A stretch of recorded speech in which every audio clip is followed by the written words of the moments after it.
대단원 2 동양과 한국 윤리사상, 소단원 6 한국과 동양윤리 사상의 의의 단원을 진행해 보도록 하겠습니다. 교재 43페이지고요. 자, 우리 1번 정제도의 강화학파를 해야 하는데 이 파트는 제가 성리학과 양명학을 한 다음에 설명을 하려고 합니다. 그래서 이 부분은 건너뛰고 바로 2번부터 진행해 보려고 합니다.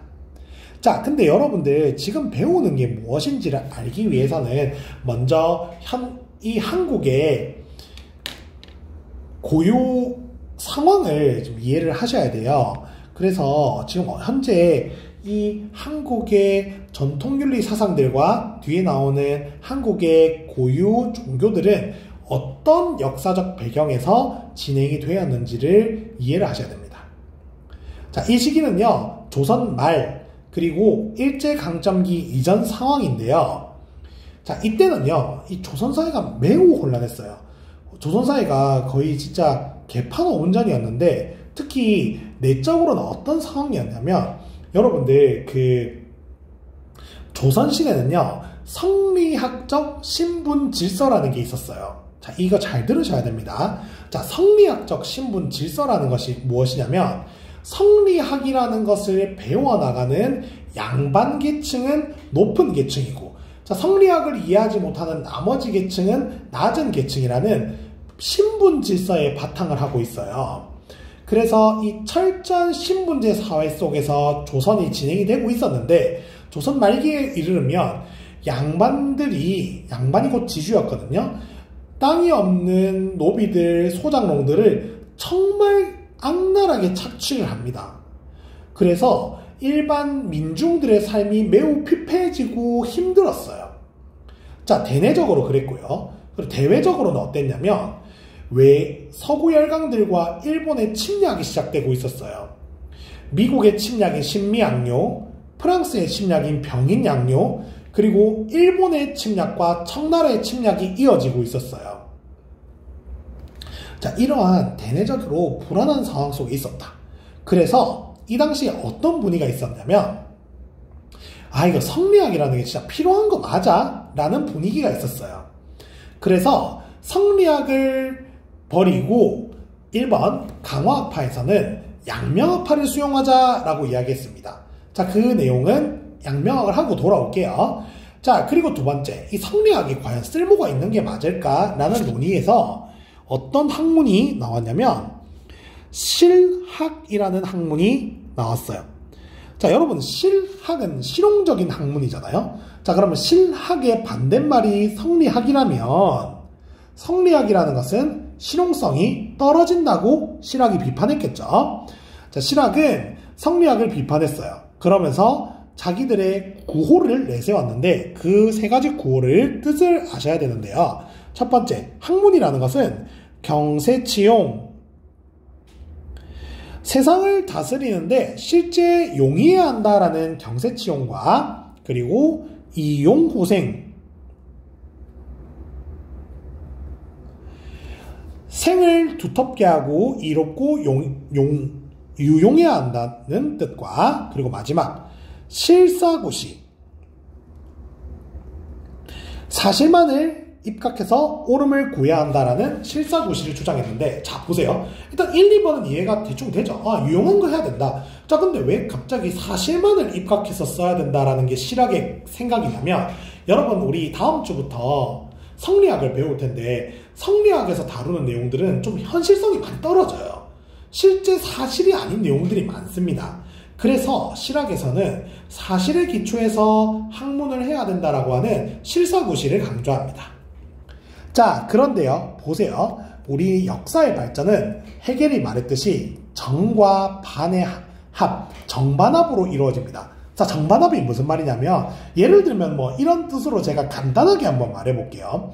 내가 남자친구를 만드는데 처음엔 외모가 너무 중요하다고 생각했어. 이게 정이야? 자, 그래서 잘생긴 남자친구랑 만났더니, 예를 들어서 남자친구가 통제도 안 되고 맨날 바람 피고 이렇게 하는 거야. 그래서 이제 아니겠다, 나 못생긴 사람이랑 사귀어야겠다 해서 반대쪽에 있는 못생긴 사람이랑 사귀는 거야.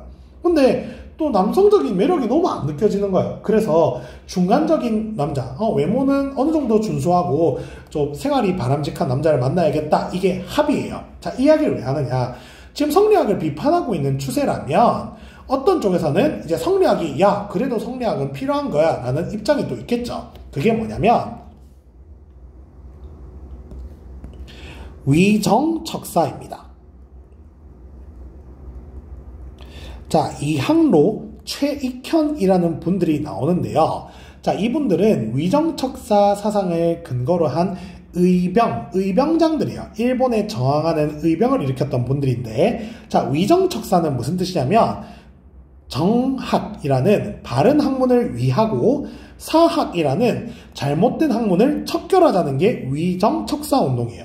자, 그러면 정학과 사학이 뭔 줄 알아야겠죠. 자, 보면 바른 학문인 정학은 올바른 것이고요. 성리학적 가치 체계와 질서를 의미합니다. 자, 이것을 지켜야 한다는 게 위정이에요. 자, 성리학적 가치 체계와 질서라는 것은 성리학이라는 학문과 그를 바탕으로 한 신분 질서를 이야기하는 겁니다. 자, 그리고 성리학에서 중요시하는 게 또 뒤에서 배우겠지만 왕에 대한 충성도 있거든요. 그래서 이 현재 조선에 있는 이 전제군주정, 왕이 가장 힘이 센 이 전제군주정을 지지하는 것 또한 성리학적 가치 질서입니다. 이것을 지키고 사학은 뭐냐면 나쁜 학문인데요. 사학은 거짓된 것. 여기에 오만 애들 다 포함됩니다.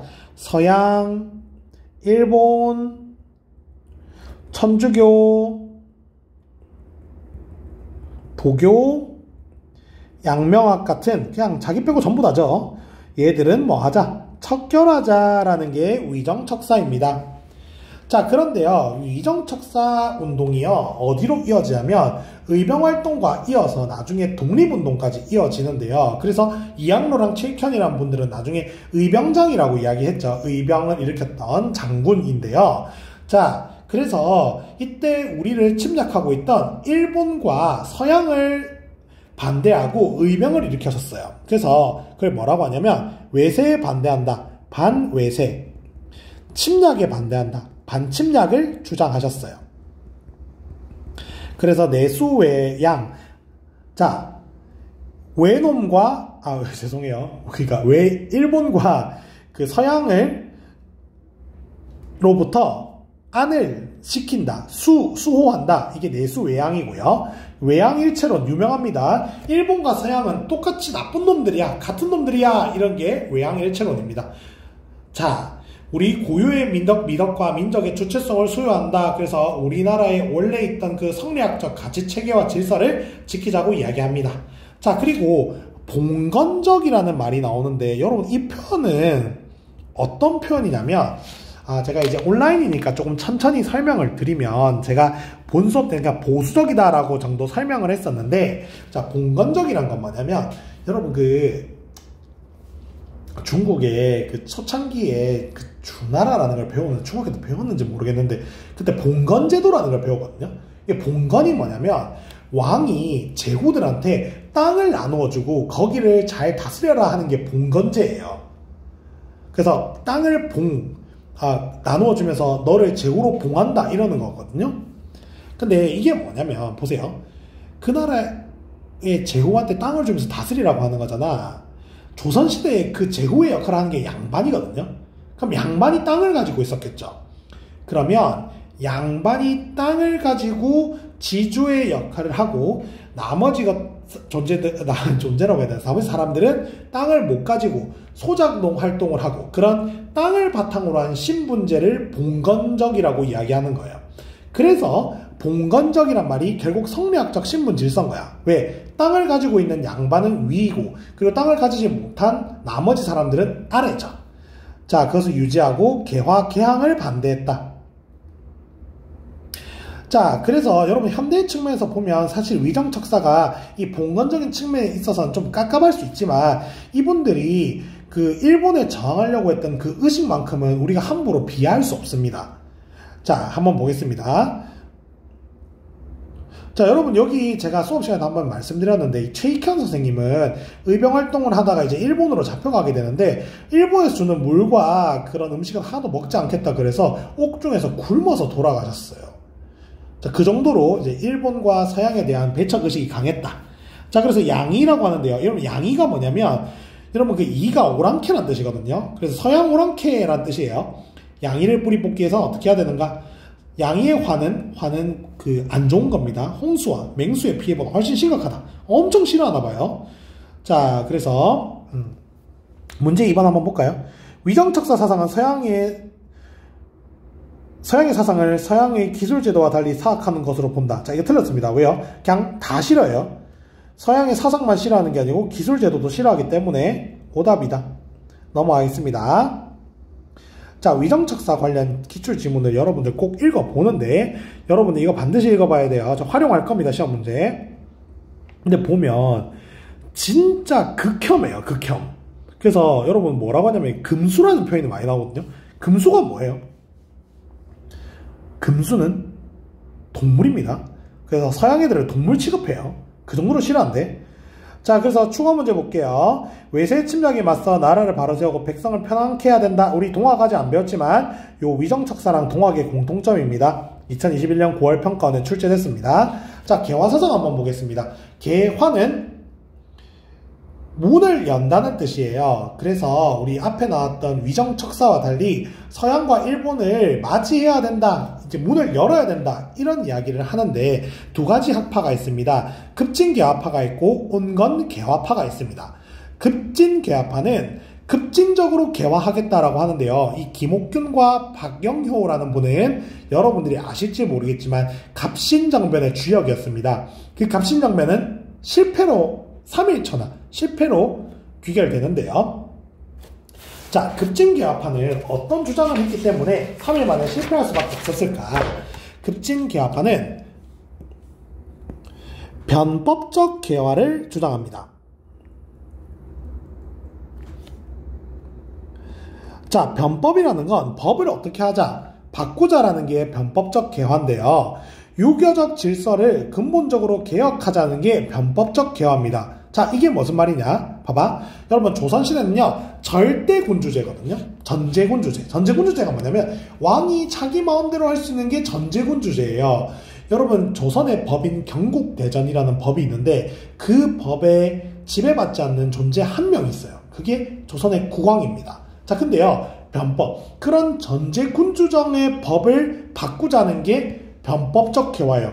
당연히 고종과 그때 당시 민비, 명성황후는 싫어했겠죠. 그래서 이들을 막으려고 했고요. 여러분, 그래서 3일 만에 진압이 됐습니다. 그래서 서구식 전부인 입헌군주제. 입헌군주제는 뭐냐면 헌법에 근간한 군주제로서 군주의 힘보다 헌법 그리고 법을 만드는 의회의 힘이 더 강한 것이 입헌군주제입니다. 그래서 군주의 권한을 약화시키려고 했던 것이 급진개화파다. 자, 근데 이와 반대로 온건개화파는 자, 너무 급진적으로 우리 개화하지 말자. 어떻게 하자. 좀 점진적으로 해보자. 점진적으로 한다는 말은 우리의 정신은 유지한 채 서구의 기술만 배워보자 하는 게 온건개화파거든요. 그 대표적인 말이 뭐냐면 동도서기입니다. 동쪽의 도는 이어받되 서쪽의 기술을 배우자는 게 동도서기입니다. 그래서 성리학적 질서, 보존. 여기서 성리학적 질서는 신분제도 맞지만 왕의 전제군주제를 보호하자는 것 또한 포함이 됩니다. 그래서 전제군주제 유지, 신분질서 유지. 자, 그래서 성리학이라는 건 왕에 충성하는 것도 중요시하고요. 신분질서도 중요시하는 거예요. 자, 그런데 이건 내비두고 서양의 기술 제도를 수용하자라고 하는 게 서기입니다. 자, 자, 그래서 밑에 보면 동서고금을 막론하고 바뀔 수 없는 건 도다. 그래서 도는 유지하되 수시로 바뀌는 건 기니까 서양의 길을 받자. 이런 이야기를 합니다. 그래서 정덕과 이용후생을 조화시켜라. 정덕은 동쪽의 도고요. 이용후생은 우리 실학할 때 배웠죠. 서쪽 기술을 이용하자 이런 뜻입니다. 그래서 이른바 서로 어긋나지 않는다. 이 지문도 꼭 확인하시기 바랍니다. 자, 다음 페이지 가보겠습니다. 근대 신흥종교입니다. 자, 근대 신흥종교는 대내적으로 모순이 심화됐대요. 모순이 심화됐다는 이야기 했죠. 신분질서 강조되고 양반 지주가 나머지 사람들을 착취하고 차별했다고 했고요. 대외적으로는 서학, 천주교의 침투, 서양의 통상 요구로 위기의식, 혼란이 심화되는 아주 혼돈스러운 상황이었어요. 그 혼돈스러운 상황 속에서 신흥 종교가 우리나라에 생겨납니다. 여러분 생각을 해보세요. 사회가 혼란스러우면 의지할 곳이 필요하다고. 지금이야 SNS, 유튜브 보면 되지만 이때는 뭐 하나 믿을 수 있는 것도 없고 세상은 빠르게 변하는데 혼란스러우니까 불안하지. 이래서 어떤 곳에 의존하고 싶어 하고 이때 새로운 종교들이 나오게 됩니다. 자, 우리 신흥종교의 공통점을 잘 아셔야 됩니다. 신흥종교 세 가지는 공통점을 가지고 있는데요. 그 이유는 뭐냐면 동학이 먼저 생기고 그 동학의 영향을 받아서 증산과 어음불이 생기거든요. 그래서 공통점을 가질 수밖에 없어요. 그래서 먼저 보겠습니다. 공통점. 우리의 고유 사상을 바탕으로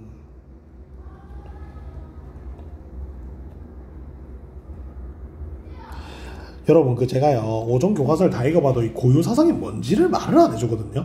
고유 사상이 뭔지 제가 그냥 간단하게 말씀드리면 뭐 여러 가지 요소가 있을 수 있는데 여러분 보세요. 우리나라에서 뭐 하는 말이 뭐 하늘이 무섭지도 않느냐. 우리나라에서는 하늘에 대한 의미 부여를 과거부터 많이 했었거든요. 그래서 여러분 국가에도 하느님이란 표현이 나오잖아요. 그래서 이런 하늘을 중요시하는 경천, 하늘을 공경하는 사상, 이런 것들이 고유 사상이고요. 또 뭐가 있냐면 여러분 우리 국사 시간에 처음에 배우는 애니미즘, 토테미즘, 샤머니즘 이런 거 기억나세요? 애니미즘이 뭐냐면 동물의 정령이 깃들어 있다는 게 애니미즘이고요. 토테미즘이 뭐냐면 자연물, 나무, 돌, 산 이런 데도 정령이 있다고 생각하는 게 토테미즘이고요. 샤머니즘은 뭐냐? 샤머니 무당이거든요. 그런 동물과 자연물에 있는 정령과 인간을 연결해주는 그런 샤먼, 무당의 존재를 인정하는 무속을 이야기하는 것도 고유신앙이에요. 자, 그리고 우리 돌아가신 분들에 대해서도 제사 지내죠. 그런 어른들이라든지 돌아가신 분들에 대한 그런 공경하는 그런 제사의식이라든지 이런 것도 고유사상이고요. 그리고 마지막으로 배웠던 홍익인간 있죠. 홍익인간, 널리 인간을 이롭게 하라. 이런 것들도 고유사상입니다. 이런 고유사상을 바탕으로 유, 불, 도 사상을 주체적으로 수용을 했다는 겁니다. 자, 그래서 여러분 핵심은 고유사상이고요. 그 바탕으로 유불도 사상을 수용을 했다. 자, 두 번째, 여러분들 이때 혼란, 대내적인 혼란은 신분제를 바탕으로 한 차별에서 온다고 그랬죠. 그래서 이들은 전부 인본주의, 인간이 근본이다. 그리고 사해는 내 바다라는 뜻인데 그냥 전 세계란 뜻이에요. 전 세계 사람들은 평등하다는 평등주의를 주장했습니다. 자, 그래서 이게 결국 어디로 연결이 되냐면 우리 성리학적 신분 질서를 철폐하자는 것까지 나아가게 됩니다. 자, 그리고 마지막으로 무슨 사상이 있냐면 후천개벽 사상이라는 사상이 나오게 됩니다. 자, 후천개벽 사상은 무엇이냐면, 자, 천은 하늘인데요. 선천은 앞에 있는 하늘, 즉 현재 세계를 말하고요. 후천은 뒤에 올 하늘, 즉 미래 세계를 이야기하는데, 현재 세계인 선천은 정말 안 좋지만 우리 이 선천이 개벽, 열린다는 뜻이거든요. 개벽해서 후천이라는 세계로 갈 수 있을 거야 라는 사상이 후천개벽 사상입니다. 여러분, 혼란스러운 세계 살 때 사람들이 희망이 없으면 살아갈 수가 없어요. 그래서 현재 세상은 좀 별로지만 우리 미래는 더 나아질 거야 라고 생각하는 게 후천개벽 사상입니다. 자, 그런데 핵심은 뭐냐면 이 후천개벽은요, 내세, 다음 생에 이루어지는 게 아니고 현세, 우리가 살아있을 때 가능하다고 하는 게 매우 중요합니다. 시험에 엄청 많이 나와요. 별표 2개 되어 있죠. 자, 그리고 고유사상을 바탕으로 유불도를 통합해야 된다는 건 근대 신흥종교의 공통점이고요. 위정척사의 특징이 아닙니다. 위정척사에서는 도교를 사학으로 간주하고 있습니다. 자, 1번부터 배워보겠습니다. 1번은 첫 번째 동학입니다. 자, 동학을 창시한 분이요, 오른쪽 최재우 선생님이고요. 2대 교조가 최시영입니다. 자, 여러분, 이분들이 얼마나 평등 사상을 강조했냐면 2대 교주인 최시영 선생은 노비 출신이었습니다. 여러분, 지금은 별 감흥 없지만 그 당시에 노비가 뭘 했다는 것 자체가 엄청 대단한 일이에요. 자, 그리고 3대 교주 손병희 선생님이 있는데요. 손병희 선생님에 이르러서는 동학이요, 이름을 바꿉니다. 뭐라고 이름을 바꾸냐면 천도교라고 이름을 바꿔요.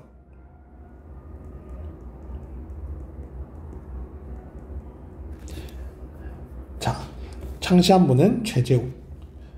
자, 그리고 여러분 형광펜 드세요. 자, 이렇게 하늘님이라는 존재를 이제 배우는데, 자, 동학의 핵심은 뭐냐면, 여러분, 모든 존재는 천주라는 하늘님이라는 존재가 모든 인간, 그리고 모든 미물, 모든 존재들에 다 들어가 있다고 생각을 해요. 그래서 하늘님은 이 모든 인간에 다 들어있기 때문에 모든 인간은 평등하다라는 주장을 합니다. 자, 근데 여기서 말하는 하늘님은 하늘을 말하긴 하는데 초월신과 인격적 신은 아니에요. 여기서 말하는 초월신과 인격적 신은 우리가 다음 시험에서 기말고사 때 배울 그 서양윤리에서 나오는 하느님을 말하는 겁니다. 그리스도교에서 말하는 하느님. 초월적이라는 건 뭐냐면 현실 밖에 있다는 뜻이에요. 그러니까 하느님이라는 존재는 현실을 뛰어넘은 초월적 존재고요. 사람의 형상으로 예수님으로 또 오셨잖아요. 그래서 인격적인 존재라고도 하기 때문에 초월적 인격신이라고 하는데, 우리 동학에서 말하는 하늘님은 그런 존재가 아닙니다. 그냥 하늘이라고 이야기를 합니다. 형광펜 들겠습니다. 시험에 많이 나옵니다. 초월적 인격적 신이 아니고 단순한 하늘이다. 자, 그리고 이제 하나하나 필기하면서 진행을 해볼게요. 자, 여러분, 동학이라는 이름 자체가 뭐에 반대해서 나온 이름이냐면 서학이라는 것에 반대된 이름이에요. 서양의 학문. 그래서 반서학이라고 해서 동학입니다. 반서학이라니까 서양을 반대하는 거니까 당연히 반외세까지 포함이 되겠죠. 자, 여러분, 그래서 하나하나 정리를 해보겠습니다. 반봉건, 반외세라고 하는데요. 봉건은 뭐였어요? 무슨 죄를 반대하는 거였죠? 성리학적 신분질서를 반대하는 거였습니다. 그래서 외세를 반대하고 신분질서를 반대한 데서 반봉건, 반외세의 특징을 가진다. 자, 그래서 한번 보면 모든 존재에 하늘님이라는 천주가 있고 그 하늘님을 모셔라는 이야기를 하는데요. 그게 뭐냐면 시천주 사상이에요. 자, 시천주는 뭐냐면 내 마음에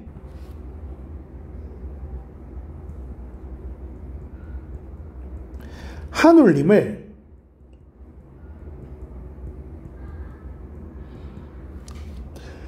모시는 거예요. 여러분, 나의 하늘님을 모시는 거는 뭐예요? 나에게 잘하는 거겠죠.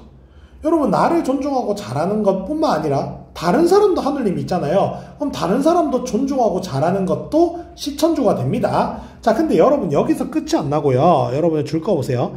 모든 천지 만물의 존재가 하늘님을 모시고 있다고 생각했어요. 그래서 봐봐, 요거를 이해를 하셔야 돼요. 경천사상이라고 합니다. 하늘을 존중한다. 자, 이게 경인사상과 연결됩니다. 자, 지금 내가 말하는 걸 이해를 해야 돼. 왜 경천이 경인이야? 하늘을 존중하는 게 곧 사람을 존중하는 거잖아요. 자, 근데 이게 여기서 끝나지 않고 경물사상까지 이어집니다. 경물은 뭐예요? 모든 존재도 하늘님이 있으니 경물, 모든 존재도 존중해야 된다라는 경물사상까지 이어집니다. 요거 매우 중요하다. 자, 그리고 두 번째 보겠습니다. 자, 그 하늘님을 모시는 시천주의 방법 중 하나가 수심정기입니다. 마음을 지키고 수호하고 정기, 기를 바르게 한다. 자, 왜요? 마음 안에 하늘님이 있기 때문에요. 그리고 마음을 옆에 있는 기도 바르게 해서 천주, 하늘님을 지킨다 라는 이야기를 합니다. 자, 그리고 서학에 반대합니다. 그래서 서양 사람들은 이거는 이제 동학에서 보는 관점이에요. 자기를 위해 빌 뿐 하늘님을 위한 단서가 없다, 이런 이야기를 합니다. 줄 그어볼게요. 자, 그리고 포덕천하, 이건 줄 따로 안 긋겠습니다. 덕을 천하에 편다는 의미로 세상에 동학을 보급해라 라는 게 포덕천하고요. 자, 그리고 보겠습니다. 보국안민이라는 게 나옵니다. 보국안민. 자, 여러분 보세요. 동학은요, 실제로 동학 농민운동을 진행했어요. 그래서 1차 동학 농민운동은 정부를 대상으로 진행이 됐고요. 그래서 전주성까지 점령을 합니다. 그럼 이게 뭐예요? 이 성리학적 신분 질서에 저항하는 운동이었다는 거죠. 자, 그런데 이 고종이요, 고종 이제 민비죠. 민비인 명성황후와 고종이 이들을 막기 위해서 청나라 군대에게 도움을 청해요. 자, 이게 역사적인 사실인데, 당시에 청나라 군대가 우리나라에 들어오게 되면 최해국대우라는 그 조약이 일본과도 맺어져 있기 때문에 일본 군대도 들어오기로 약속이 돼 있었어요. 그래서 동학은 청나라와 일본 군대가 들어온다는 말을 듣고 동학 농민운동을 중단하고 전주에서 화약을 맺게 됩니다. 이게 전주 화약이거든요. 자, 근데 여기서 얘들이 나가질 않고 둘이 전쟁을 해요. 그게 청일전쟁입니다. 청일전쟁은 우리나라에서 한 전쟁이거든요. 청일전쟁에서 일본이 이기고 일본이 우리나라를 장악하려고 하자 2차 동학농민운동이 일어나요. 그 동학농민운동은 서구 그리고 일본 열강에 저항하는 운동이었습니다. 그게 보국안민인데요. 그때 많은 동학농민운동을 통해서 많은 사람들이 학살됐습니다. 여튼 보겠습니다. 그리고 6번 보면 6번은 무의이화라고 하는데요. 무의이화. 무의 어디서 배웠죠? 도가에서 배웠죠. 무의하면 모든 게 이루어진다. 이걸 통해서 무슨 요소가 들어왔다? 도가 요소도 들어왔구나 라는 걸 알 수 있습니다. 자, 그리고 평등사상인데요. 자, 평등사상은 우리가 뭘 통해 알 수 있냐? 인내천, 모든 사람 안에는 하늘이 있다. 자, 그리고 사인여천, 사람을 하늘 섬기듯이 한다. 자, 그리고 오심증여심, 나의 마음이 너의 마음이다. 왜요? 내 마음이나 너의 마음에 하늘님이 있기 때문이다. 남녀 신분 차별 반대, 성리학적 신분 질서 반대. 여러분, 제가 본 수업 때 말했지만 이 천도교의 3대 교주인 송병희 씨의 그 양자인 소파 방정환 선생님께서 아이들에게도 하늘님이 있다는 사상을 전파하기 위해 어린이날을 만들고 어린이날들을 위한 활동들을 많이 한 거죠. 자, 그리고 수양 보겠습니다. 수양은 성, 경, 신의 수양을 하는데요. 여러분, 이거 우리 뒤에 성리학을 배우면 알 텐데 성경신의 수양은 유교에서 강조하는 수양입니다. 그래서 유교의 영향을 좀 많이 받은 종교입니다. 자, 보겠습니다. 물론 당연히 고유사상이 바탕입니다. 고유사상의 바탕으로 유불도가 다 통합됐는데 동학은 좀 유교적 성격이 있는 것 같아요. 자, 그래 보겠습니다. 최재호는 동학을 창시한 분이고요. 자신의 마음을 보존하고 기운을 바로잡아 하늘이 보여준 본성을 따라 살아낸다고 주장했겠죠. 동학은 남녀 차별 없이 존중하고 미물도 함부로 대하지 말라. 이게 뭐예요? 경천, 경인, 경물사상입니다. 자, 봅니다. 자, 내가 동에서 나와서 동에서 받았다니 비록 천도, 그래서 이름은 천도교로 바뀌었죠. 이나 학인즉 동학이다. 하물며 땅이 동서로 나뉘었으니 서를 어찌 동이라 부르며 동을 어찌 서라고 이르겠느냐. 동서를 구분하고 서학을 반대하고 동학을 창시했다. 자, 그리고 두 번째 종교는요, 증산교입니다. 증산 강일순 선생이 창시했다 해서 증산교이고요. 강일순 선생이 호입니다. 증산은 유불도가 통합됐고 고유사상이 바탕이 되긴 했는데 무속신앙과 도가 사상이 조금 바탕이 됐어요. 도가를 중심으로 유불을 조금 수용했다라는 이야기를 합니다. 자, 재앙의 원인이라는 걸 이야기하는데 형어펜 드세요. 재앙의 원인이 차별에서 이루어지고 차별은 원한을 부른다고 생각을 했습니다. 자, 무슨 차별이에요? 신분 차별이죠. 그러니까 문등을 강조한다, 평등을 강조한다는 이야기로 이어질 수 있죠. 재앙의 원인은 차별 원한이다. 그러니까 이걸 없애고 평등해져야 된다. 자, 그래서 강조하시는 게 뭐냐면 바로 해원 상생입니다. 원한을, 차별로 인한 원한을 해소하고 상생, 같이 살자라는 해원 상생을 강조하십니다. 자, 요 해원 상생이 이루어진 세계를 선경세계라고 합니다. 여러분 이 경을 보세요. 이거 경이 아니고 선을 보세요. 저게 뭐예요? 신선할 때 선이죠. 도교 사상에서 나온 겁니다. 그래서 해원 상생이 이루어진 이 상세계를 선경이라고 합니다. 자, 그 선경은요, 어떻게 이루어지냐면 천지를 공사해야 된다. 여러분 우리가 생각하는 그 공사 맞아요. 천지를 뜯어고치는 공사를 통해서 후천개벽이 일어나고 현관펜을 꺼냅니다. 후천개벽을 통해 상극이었던 선천에서 떠나, 여러분 현재 세계는 상극인가? 왜? 차별을 통해 서로, 상극이란 말 알죠? 서로 상극이다. 여기서 나온 말이에요. 서로 극에서 차별하고 원한을 가지는 세계에서, 자, 천지공사를 통해, 즉 개벽을 통해 어느 세계로 가야 된다? 해원 상생하는 후천, 선경세계로 가야 된다. 그래서 밑에 볼게요. 상생의 도로서 성경을 열어 조화정부를 연다. 조화정부는 증산교가 생각하는 이상사회를 말합니다. 해원상생 성경의 세계를 조화정부라고 합니다. 왜? 조화로운 정부다. 모두가 좋아하고 상생, 같이 사는 정부다 해서 조화정부라고 합니다. 하염없는 다스림과 말 없는 가르침으로 백성을 화하며 세상을 고치리라. 화는 조화예요. 정리해볼게요. 증산교는 재앙의 원인은 차별 원한이라 생각해서 해원 상생을 하는 선경, 즉 조화정부로 가야 된다고 생각을 했어요. 그러려면 후천개벽이 일어나야 되는데 그 후천개벽을 천지공사라고 합니다. 됐죠? 보온의 실천을 강조한 데 있는데 이 보온은요, 증산교뿐만 아니라 원불교에도 강조하거든요. 그래서 꼭 잘 챙겨야 돼요. 시그니처가 아닙니다. 자, 그래서 밑에 보면 천지도수로 뜯어고치고 신도를 바로잡아 망고의 원한을 풀어 상생의 도로서 성경을 열고 조화정부를 세운다. 그래서 백성을 화는 조화를 말합니다. 세상을 고쳐라. 대순전경인데 이 강일순의 이름입니다. 그래서 지금 아닙니다. 자, 8번 증산교는 무속의 도가를 재해석해서 시대의 혼란을 대응해야 된다고 봤겠죠? 자, 그리고 이제 마지막입니다. 원불교입니다. 원불교. 원불교는 소태산 박중빈 선생이 만든 교인데요. 여러분 원불교는 불교랑 다릅니다. 왜냐하면 불교의 이론을 공유하고 있다는 점은 같은데요. 교조, 그러니까 교조는 뭐냐면 우리가 나라를 만든 사람을 태조라고 하잖아요. 교조는 그 종교의 맨 위에 있는 사람인데 원불교는요, 교조가 부처님이 아니고 이 소태산 박중빈입니다. 그래서 원불교에서 공식적으로 원불교는 불교와 다르다라고 이야기를 하고 있어요. 하지만 원불교의 핵심 교리는 불교와 거의 비슷합니다. 그래서 한번 보겠습니다. 박중빈이 중심으로 된 이 원불교는요, 우리나라 지금 4대 종교로 인정을 받고 있는데요. 이론상의 진리라는 걸